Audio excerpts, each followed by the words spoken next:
When I first saw Queen Victoria's painting kit, as a filmmaker and watercolour painter myself, I was really surprised to find out that 150 years ago, she was an artist. Her great-great-great-grandson, His Royal Highness the Prince of Wales, also enjoys painting.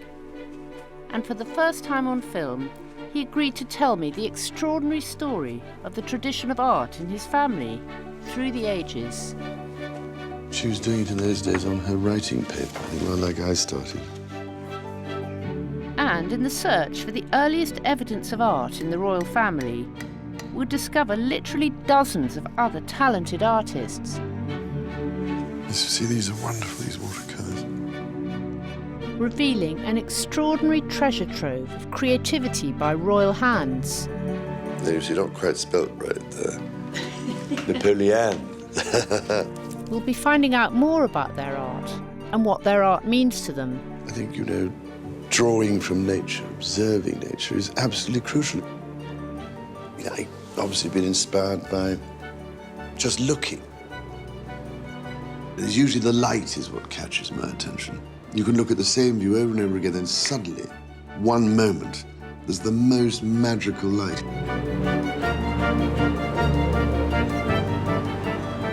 You know, I sometimes paint in the evenings, and every now and then, when it dries, suddenly, it is exactly what I was looking for. You think, how did I do that? Which part of me has it come from?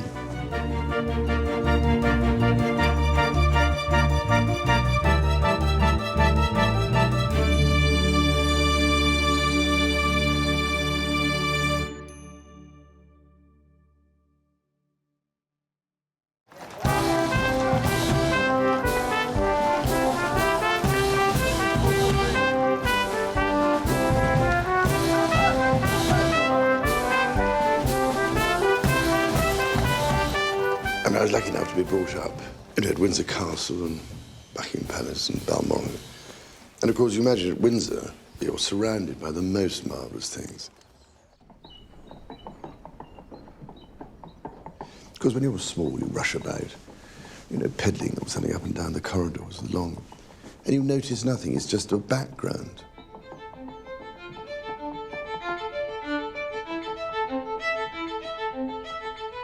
Suddenly, literally, I must have been 14 or something.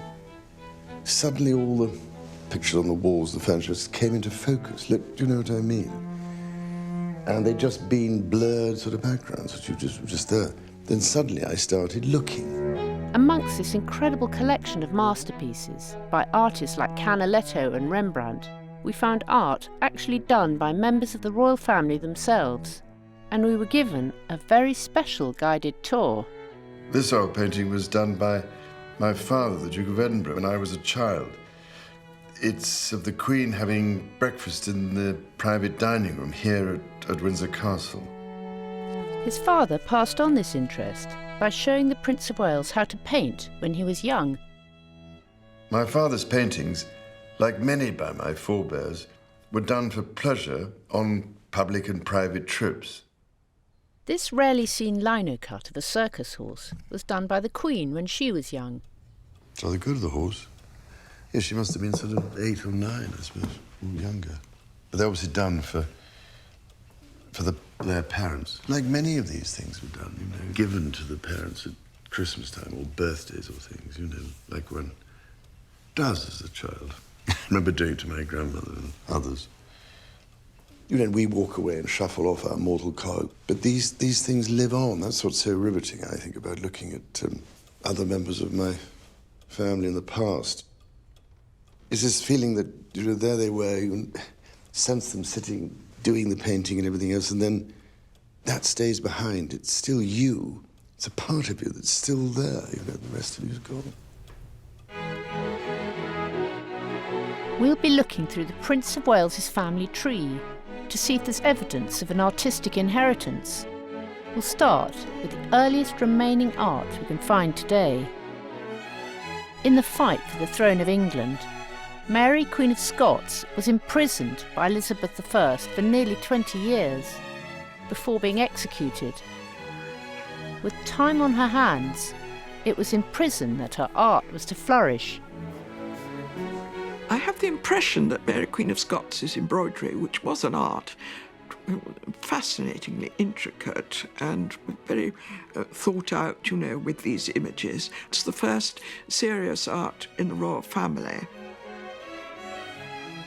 The vine indicates that if you cut me down, further shoots will spring up, other branches, other leaves, because I have a son, I have a family which will go on and increase and multiply, and of course did go on and sits on the throne of England today, so she got that one right. Another royal artist to perfect their craft in prison, this time during the English Civil War, was the great-grandson of Mary Queen of Scots, Prince Rupert of the Rhine. He lived at Windsor Castle nearly 400 years ago and was known for the special engraving method he pioneered, called mezzotint. His inventive artistry survives here to this day and is much admired by the Prince of Wales. He was obviously incredibly skilled, I think. And you wonder whether he didn't do this as a result of what happened to his uncle, King Charles I. It's wonderful that these exist here and show, you know, what talent he had. You can imagine the scale of it. It was quite a job doing a mezzotint like that.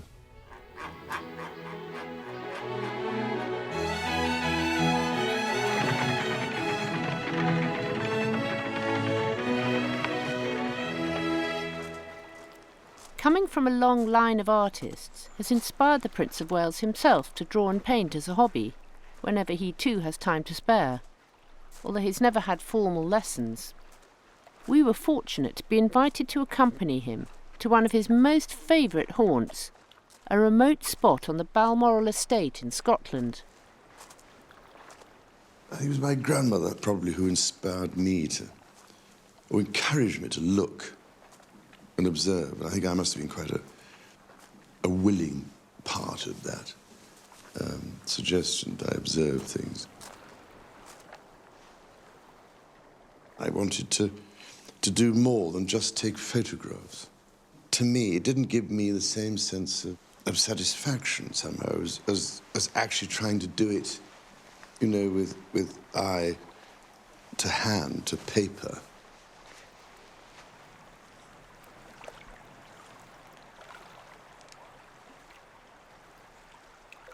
I used to sit myself out on the hill and I'd try and sit and mix things, and it would rain and everything went spotty. And I thought, oh God. So I then eventually decided, years later, that I'd do it all inside.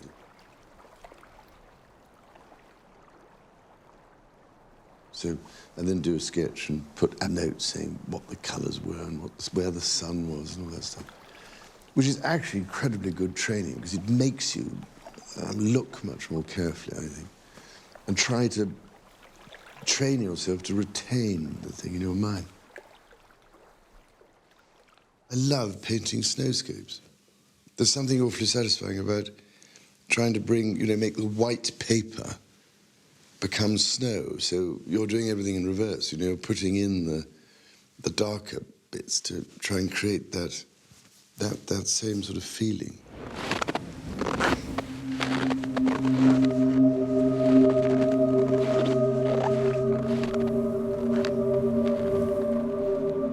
And that one, I did a sketch for that. There we are, that sketch.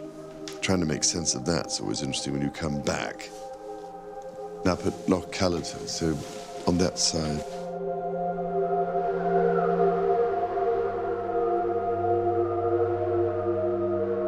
What I love about doing the snow scenes, I mean, I always find the sky can be quite hard, but sometimes you get there. But it is rather wonderful at this time of the year, I think, or January. All those, and the light on the snow and the shadows is so exciting to do, I think. Over the years, a talent for art has surfaced again and again in the royal family. But is this genetic? Or do they traditionally choose to spend their time developing their artistic skills? The Prince of Wales is especially interested in the next artist he's going to show us. arguably the most cultured monarch ever to sit on the throne of Great Britain. 4 generations on from Prince Rupert of the Rhine, everybody is taught that King George III was the Mad King. But in the library at Windsor Castle are some of the most remarkable and beautiful treasures, which I hope will redress this simplistic view of him. King George III had instruction in drawing, and particularly in looking at architectural drawing, as that was considered an important part of his education.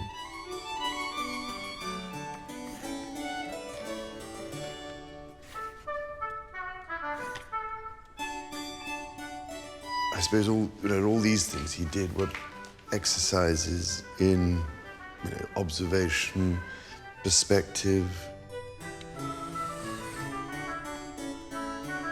It clearly developed his eye for buildings and the whole issue of scale and proportion and everything else. So clearly it was an interest that remained with him for the rest of his life.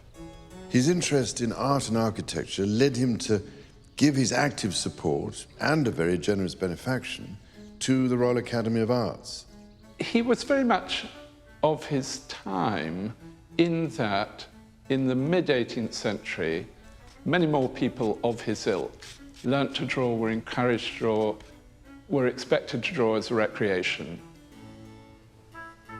I do think it's plausible that somebody who's very busy and exercised with issues of constitutional governance, anxious about the French Revolution, might have decided that drawing a classical temple was a way of taking his mind off the rest of his life.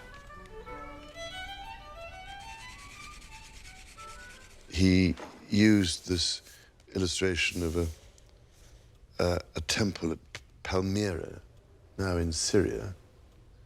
God knows what will happen. I pray that they won't destroy this. But he did this wonderful thing of transposing that into a wonderful sylvan landscape, with the water and the boat on it.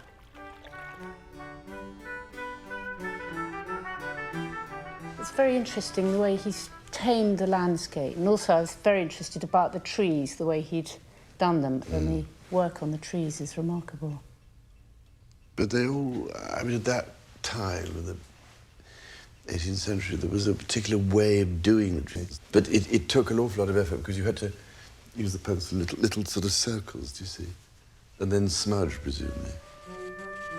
But very effective.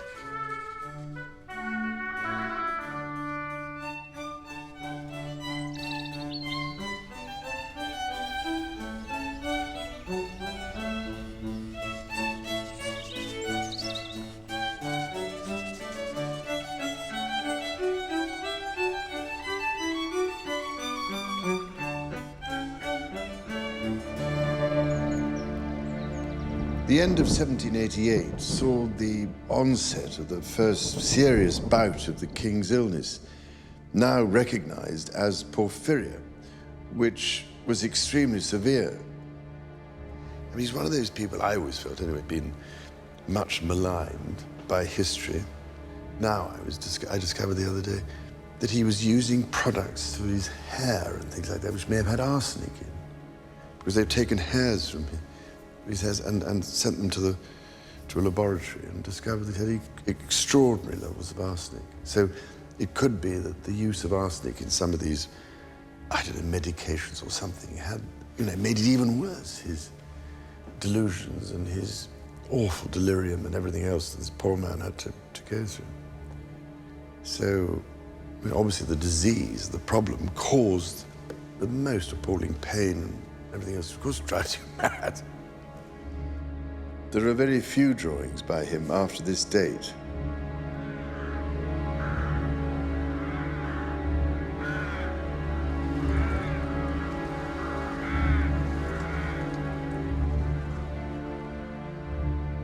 The effect of the king's illness on the Queen and their much-loved 15 children was cataclysmic.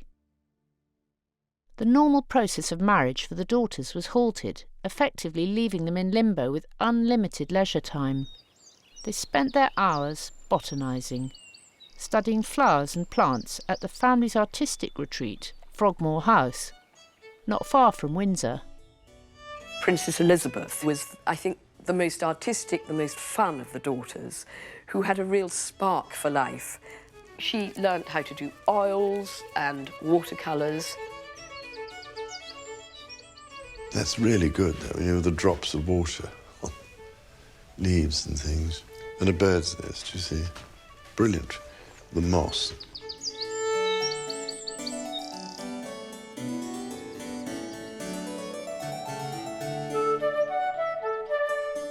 When Elizabeth was finally married, she moved to Germany and her art took another turn. She filled her time cutting out silhouettes, which she sent back to her sisters.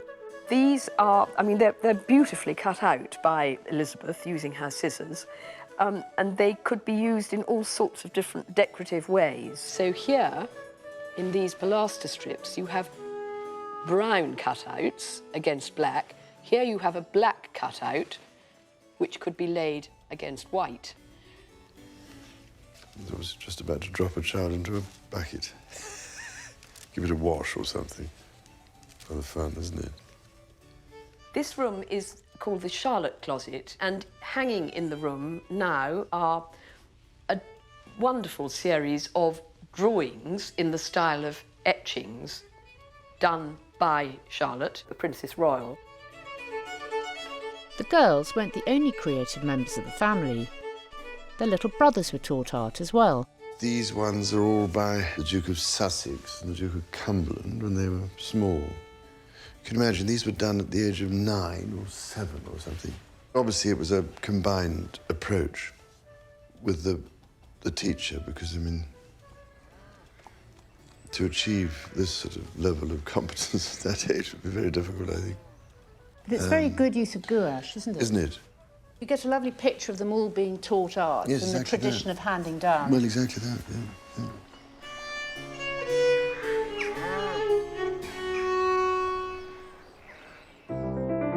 In our search through the dozens of artists in the royal family tree, we came across an era bursting with creativity. Another very creative member of my family was my great-great-great-grandmother, Queen Victoria. She and her husband, Prince Albert, spent much of their private time at Osborne House on the Isle of Wight, drawing and painting out of the public gaze. And many of the oil paintings by Queen Victoria and members of her family still hang at Osborne House.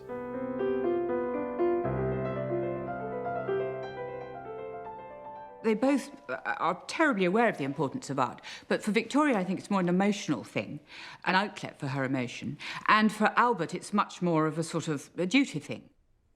Like many of my forebears, Queen Victoria and Prince Albert had both been encouraged to draw as children, and they were very well taught.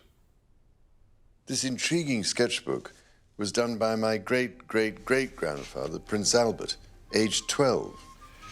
It probably came over in his luggage from Germany. It's rather interesting. You see that he has a great eye in those sketches for soldiers.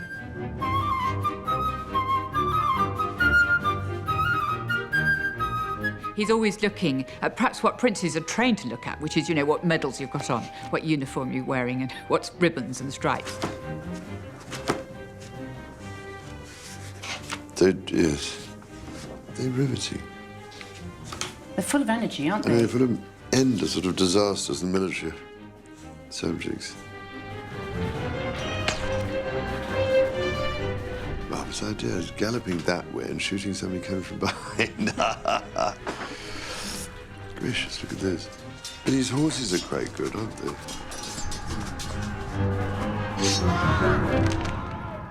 Albert was a rather poetic, unusual character. And above all, he was interesting because he was a modernizer. And one of his passions was the idea of the reformed family. And I think he brought one of the most significant pedagogical ideas of the 19th century with him from Germany, and that is the idea of the kindergarten. Queen Victoria was very, very fortunate and quite actually in some ways unusual in having 9 children within 17 years without losing any. She spent hours sketching them. This album, treasured by the royal family, gives us a unique insight into her as both artist and mother. Because you didn't have cameras, it was crucial to do this, otherwise you had no records at all. The amazing thing is the time that they had. She was doing it in those days on her writing paper, I think, rather like I started. I think those early sketchbooks are extremely interesting, the pictures of the children. She had a great powers of observation. She was fascinated by people. She's drawing tender pictures of her own children. She's scribbling portraits of the Prime Minister on her blotter, whatever it might be. But she obviously felt a sort of tenderness for her children. I think these are so incredibly nice. That must have been it. Looks like Windsor to me. Adorable. Back views. Dressing up again. He was. Zelfrid. I mean, it's such a wonderful record, this, I think. That's the Kaiser. Marvelous background.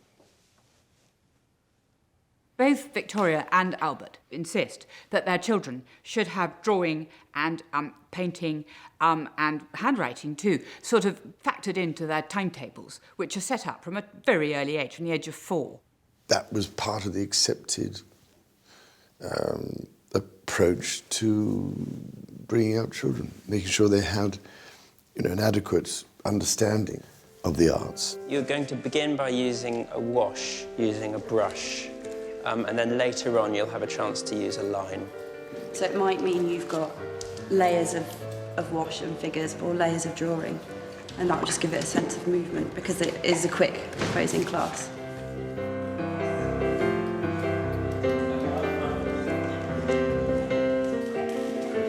Prince of Wales set up his drawing school in London with the idea of passing on the tradition of drawing, just like the Victorians and the Georgians had before him. Today, the school runs classes for all ages.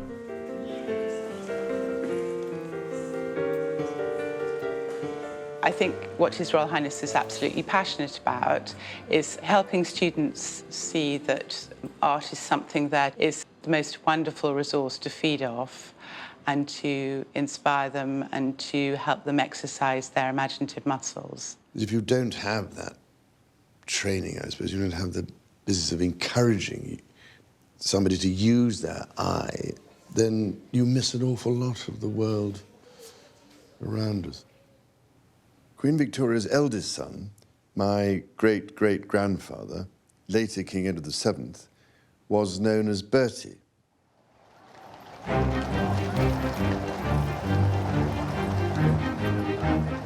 His teacher did this thing of getting him to copy his, and in a funny way, I suppose, you did learn a lot by having to copy.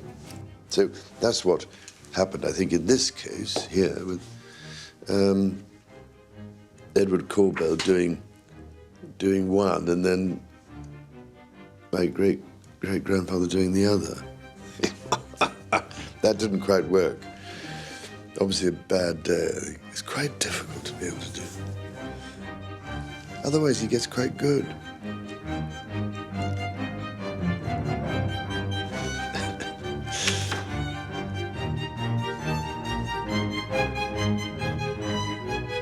No, you see, not quite spelt right there. Napoleon.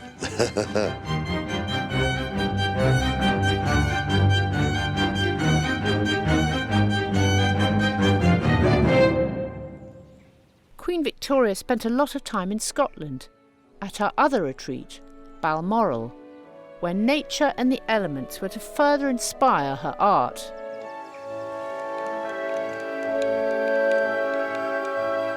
At every turn, you have a picture.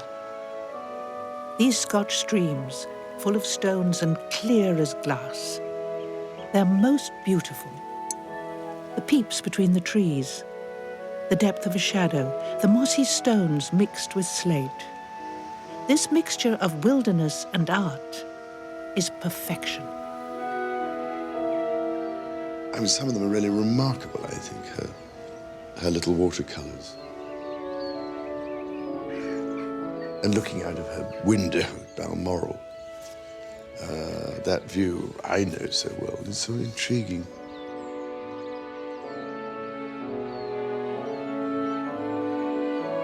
And what I find so fascinating is how I have ended up doing the same sort of views.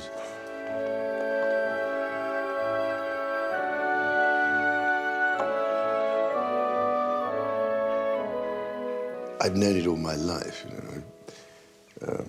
I've been here since before I could remember, really.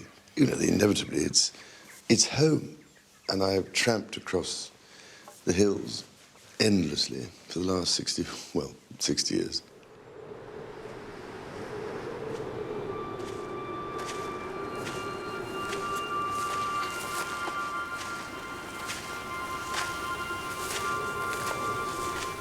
You know, they become indelibly part of your life and your soul, really.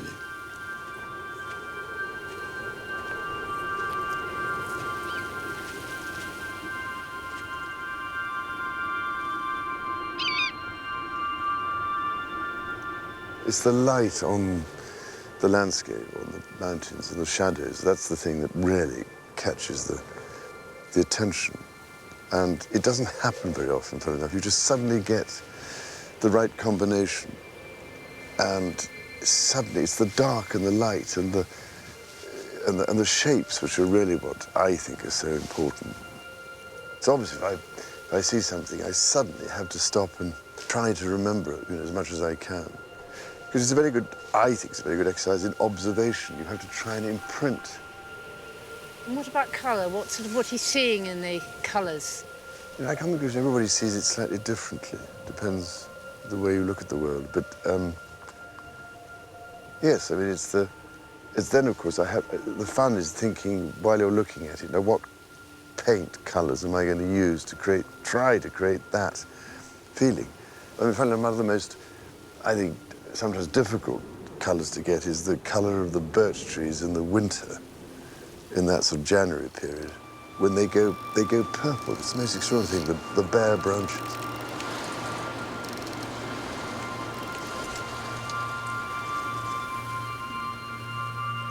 In the autumn, in October, a lot of the grass goes this orange colour. It's quite extraordinary with the frost. And it is an amazing colour. That gets quite exciting too, to try and make the yellows and the oranges and the reds look believable. You know?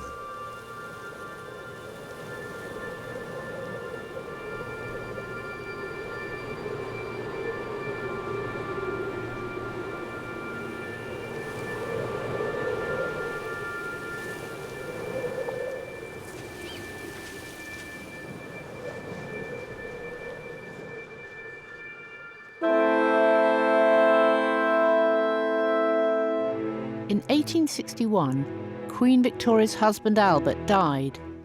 We discovered this had a dramatic effect on her art.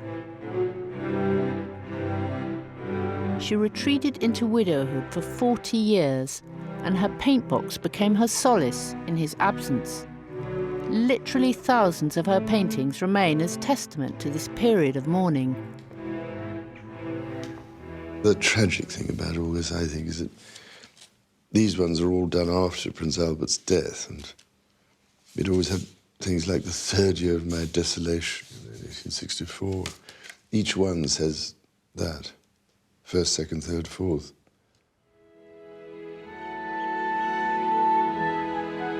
Portraits of the children all but vanished, and instead she painted empty landscapes.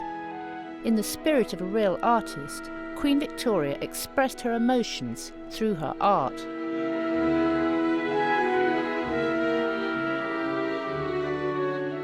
Here's there we are, another one. October the 1st. Looking out of her window, up the Dee Valley. Wonderful stuff. What she used there, lots of burnt umber, do you think, and things like that.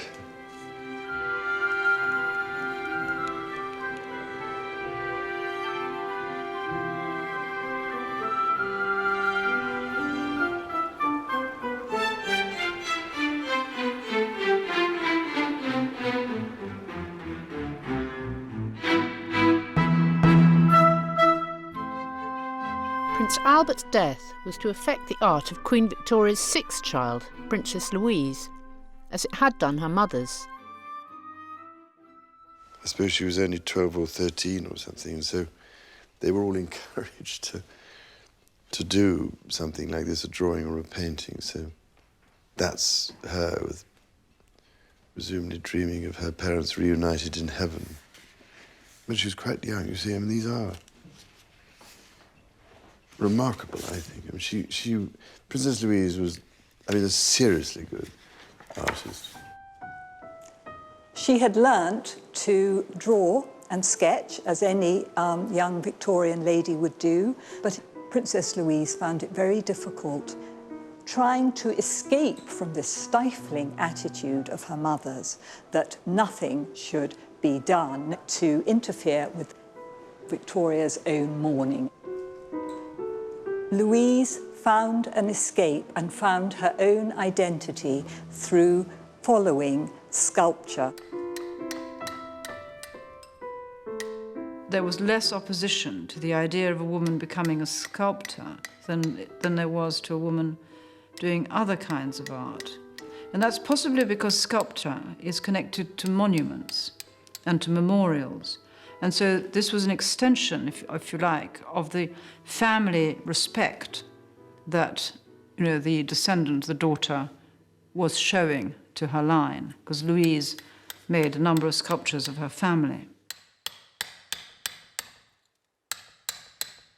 In 1893, she produced what probably is now her most well-known work, which is a statue of her mother seated as she was at the time of her coronation, which is today to be found in Kensington Gardens. She believed very strongly also in supporting women's work, their opportunities and opportunities to become professionals. She was a modern princess. What you get a picture of here is how the Victorian society, as reflected by the ideals of the royal family, the ambitions of the royal family, actually made amateurishness quite professional. I mean, they didn't earn money from it, and of course, heaven forbid that an aristocrat should think of selling a picture, but they did actually pursue it to a point in which they, wanted to be sort of as good, if you like, as a professional. These ones here are by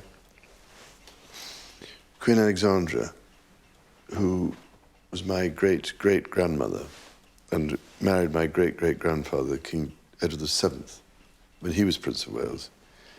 And clearly, while she was in Denmark as a child, she had some very good instruction. Incredibly competent. Look at that. Just to get the rocks. Really lovely. And you think she did it with this tiny little, do you see? That's all it was, a little tiny paint box, a tiny brush. But she clearly had, natural talent anyway, but they're fantastic. There's this wonderful one of her mother-in-law, Queen Victoria. It's a marvellous figure, isn't it? Must have been at Balmoral somewhere. It gives you a wonderful snapshot of life at Balmoral, doesn't it? This is a marvellous view of the River Dee near Abergele, which I know so well, gained by Queen Alexandra. Extraordinary.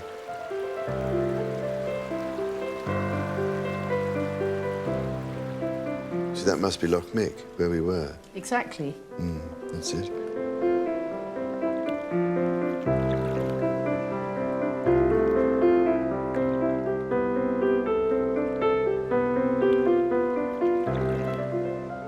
The Prince of Wales's artistic roots are not just on the maternal side. He was really keen to trace back his father's family line, and in our journey we discovered an astonishing revelation: a naval commander who could easily have been a professional artist. My father's grandfather, my great-grandfather, Prince Louis of Battenberg, was remarkable in what he could do. I hadn't really fully appreciated what a great artist my grandfather was. He actually had his work, his sketches, they're more than sketches, done while he was accompanying my great-grandfather, King Edward VII, on his tour of India in 1875, I think it was. And the things he did of that tour were accepted by the Illustrated London News, and you had to be unbelievably good and competent to get into that. So he was again extraordinary. My grandfather probably inherited quite a bit of it too, because I gather his father also, Prince Alexander, had been an artist as well.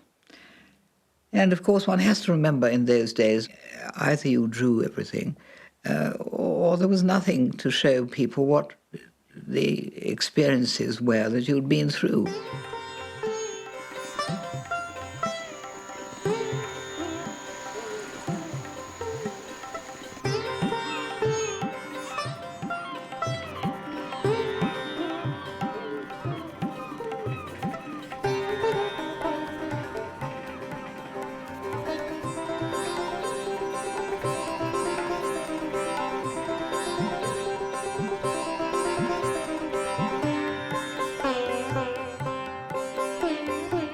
All these wonderful drawings that he did on that tour, which he took over from the artist who became ill. His Royal Highness often received jewels and pearls for his wife, of fabulous value, and on which some Maharajas spent a whole year's income. Live animals were often included. On one occasion, a full-grown tiger was led in by 4 powerful men, 2 holding the collar around the animal's neck and the others around the loins. The beast nearly trod on my toes, gave me rather a start. On the way home, I made a number of sketches of the different animals and incidents in connection with them. Most comical.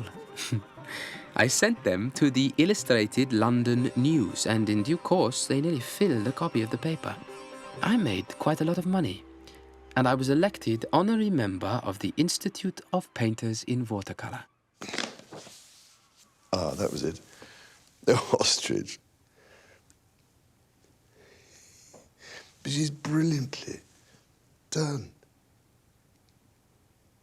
He must have had hysterics trying to get this ostrich up the steps.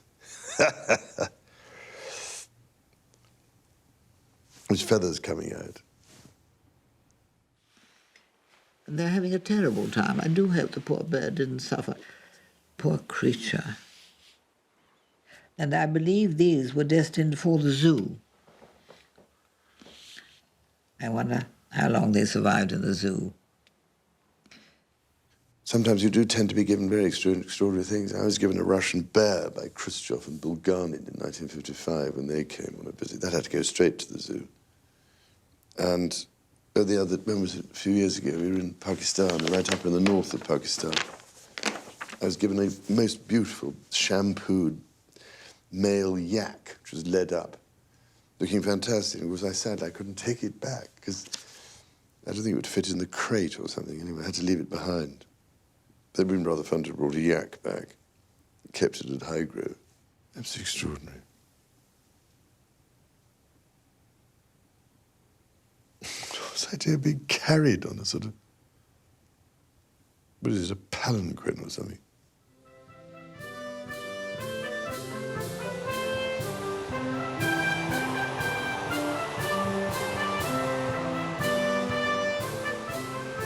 Like his forebears, the artist Prince Louis and the Prince of Wales 150 years ago, the busy life of the heir to the throne involves a lot of travelling round the world in the glare of the public eye. Although it is more than 15,500 kilometres from London, and I'm so jet-lagged that I feel a few sausages short of a Barbie, it is a great joy to be back here in Australia again, and we are incredibly touched by the warm welcome you've given us both. For a keen artist like the Prince of Wales, these hot and exotic destinations provide much artistic inspiration. But increasingly his busy schedule doesn't include painting, so he invites an unpaid artist to accompany him. I decided back in 1985, I think it was, I'd take an artist with me on every official visit overseas. So I've been doing this for quite a long time. It'll be amusing, I hope, for 1 or 2 people in years to come, possibly. The results of that. The fact that an artist is around, I find very enjoyable. I enjoy artists. really was a surprise, a pleasant surprise, when I was asked to go along on this tour of Australia with him.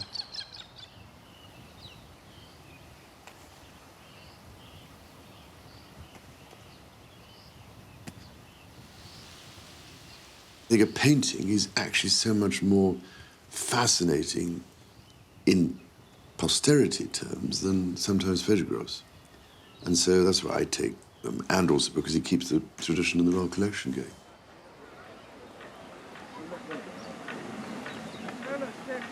Well done, Larry. Thank you, sir. Thank you. Yes. You don't want to have a paint, do you? No, I'll leave it to that one. You found quite a good spot. It's beautiful. In the shade, grand view. What more could you want? And you've got the expert looking over your shoulder. You've got all that food to pick out too. Oh, I'm dying for that. There you go.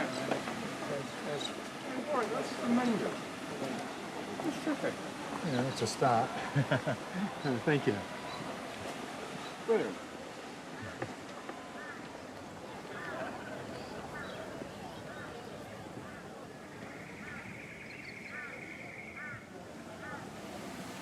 For the Prince to take an artist, he may not get as complete a record of the places he's been. He'll get more meaningful work from an artist, one would hope. My problem, as you could imagine, on these overseas expeditions, on the official ones, is I haven't got time, so I do little sketches, and then I do them when I get back. In Oman, we're put in the desert and just given an hour, let's say, to paint. So I painted him painting the desert. So much of the time he's on duty. And painting allows him a little time for quiet reflection and also a bit of an investigation of things at a deeper level than his whirlwind existence normally allows. Painting like this is almost meditative in the sense that you enter another world. It's most extraordinary. Everything else is excluded. And you become so absorbed. I suppose meditation is concentration, really. And then coming out of it is like coming out from, like drawing a curtain and being dragged back into the real world. I think it's very important to realize that people, however much they have to spend their life in the public eye, do have a bit of private time and the sort of things that interest them. I think Prince Charles has developed enormously, of course, as an artist, and it's always nice to discover that you've perhaps inherited something from earlier generations, which I've no doubt he has. This is Hoona Mill near John O'Groats. It's the most wonderful place. You develop a system after a bit, and the same thing with the colours. I tend to have the same sort of colours. I've learnt, on the whole, a bit how you mix them and what produces what.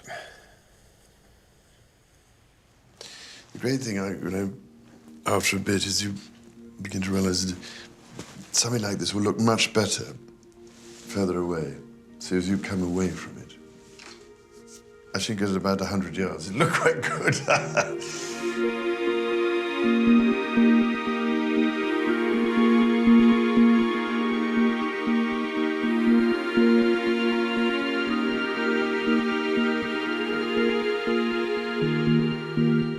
It's a quality of soulfulness, I think, that you bring to it. And that's, I think, what the Prince has, as well as a sense of discipline. He has, in all aspects of his life, it seems, he's interested in things beyond the surface. He's interested in the enduring qualities of things.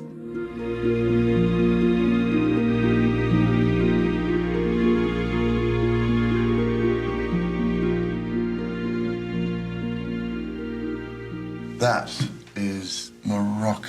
I think I did that. I nearly missed the aeroplane as a result because I wanted to finish it. And of course the problem with sitting outside in those hot countries is your water evaporates if you're not careful. Those two are the Selous game reserve in Tanzania, when there was a terrific amount of rain, everything had flooded. But again, I was quite pleased with these because it has this incredibly humid, hot feel to it, I think. That's the Serengeti. Well, the best time of day really is 6 o'clock on for 2 hours. Or either that, if you get up early enough in the morning, 6 o'clock in the morning, at this time of the year, it's fantastic. But I don't want to paint in the middle of the day. It's just hopeless. Doesn't inspire you, does it? Well, it's got no shadow, no contrast. It's in a funny way. Well, cypress trees are very Tuscany, I think. inspiring, aren't they? Yeah. And the fun was just, highlighting just the light on the edge of the cypress trees. Again in the evening. Because again, it was the shadows coming down from that wooded hill, which I thought was so special. By looking at his art, we've been shown another side to the Prince of Wales. Inspired by his forebears, he enjoys spending his spare time painting for pleasure. But he's not the only member of the present generation of the royal family who produces art.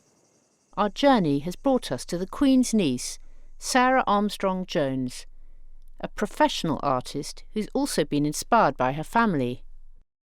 My mother was very creative and artistic, had an amazing brain, and my father is a photographer, so I think I was in a very creative family background. When she was little, she was surrounded by all these beautiful paintings and things, and I think she wanted to pass it on down to my brother and me. Sarah now jostles for her position in today's busy contemporary art world. I think it was very important to set up with a gallery and to have somebody to represent you. And I'm very lucky to have that in a position that I am now. Hello. Hello, Sarah. Hi, how are you? Hi, Hi, Richard. Hi. Hi, Paul. Everything arrive okay? Yeah. Good. Yeah, just getting there. We're just placing things. We don't show them anonymously at art fairs, so her name's on there. People sometimes make the connection and they'll say, oh, is that Princess Margaret's daughter? And we say, yeah. The gouache is probably in the corridor. Good idea. Could you hang them in one long line? Yeah, just as you come down. We don't make any special concession for her background at all. So our main criteria is the strength of the work and how the exhibitions work. Isn't it? Yeah, it's good. She's more experimental than some of the other artists that we show. She's really pushing herself. So she's very much a professional artist and totally dedicated to that activity. The drawings are based from nature, but it's just on a larger scale, because I'm interested to see the pencil line on a larger scale, and sometimes those fit into the oil paintings.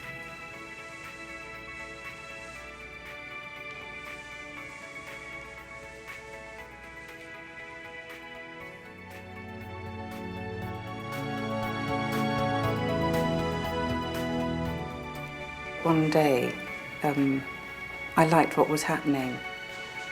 I think I was trying to experiment a bit, using my drawings much more in my watercolours, trying to combine the two.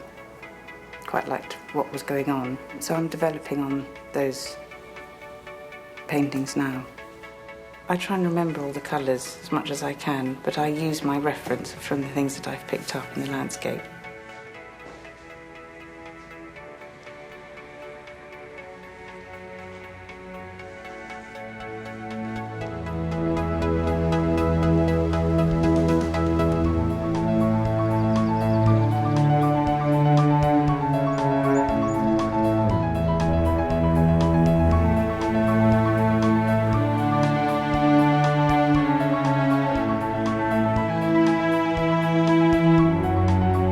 Set out on this journey, we didn't know what we would uncover. But looking behind the public face of the British monarchy, we found in the royal family a real commitment to art, generation after generation. Each inheriting an appreciation of what practicing art can bring, and also the importance of handing it down. I think there's an artistic gene running through your family that you've inherited. It must come down. You know, I hope we can pass it down to the next generation. We'll see what comes out of it. My guess is that most families, have people who could do it if they really wanted to. But like all these things, you see, it demonstrates the importance of being introduced at a young age to appreciate things and to look and observe. With such a strong creative tradition, who knows who the next royal artist will be?